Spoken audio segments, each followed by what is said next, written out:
మీరు ఎప్పుడైనా ఈ విషయం గమనించారా? మీరు మందు కొట్టాలంటే సహాయం చేయడానికి నలుగురు వస్తారు. సిగరెట్ తాగాలంటే కనుక ఏ సిగరెట్ బాగుంటుందో ఐడియా ఇచ్చేవాళ్ళు చాలామంది ఉంటారు. సినిమాకి వెళ్దామంటే బ్లాక్లో కూడా టికెట్ కొనుక్కొచ్చి మనకి ఇచ్చేవాళ్ళు ఉంటారు. నిజం. ది వరల్డ్, ఈ ప్రపంచం ఎలా ఉందంటే, పాడైపోదామంటే సహాయం చేయడానికి 100 మార్గాలు ఉంటాయి. మనం జీవించేటువంటి లోకం అలాంటిది. కానీ ఒకవేళ వీటిలో ఏది మానేద్దామన్నా మనల్ని పిచ్చోడు చేసేవాళ్ళు చాలామంది ఉంటారు. ఇది పరిస్థితి. మనం బాగుపడదామంటే మనకి ఎవ్వరు సహాయం చేయరు.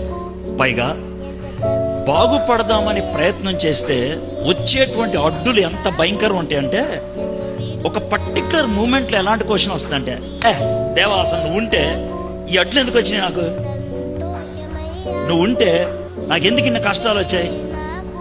ఇది జనరల్ ఫిలాసఫీ. బాగుపడేవాడికి అడ్డులు ఎక్కువ, యథార్థంగా ఉండే వాళ్ళకి సమస్యలు ఎక్కువ. నిజం నిజం. ఒకవేళ నీకు ఏ సమస్యలు లేవంటే నువ్వు ఎలాంటి వాడో నాకు తెలిసిపోయింది. As simple as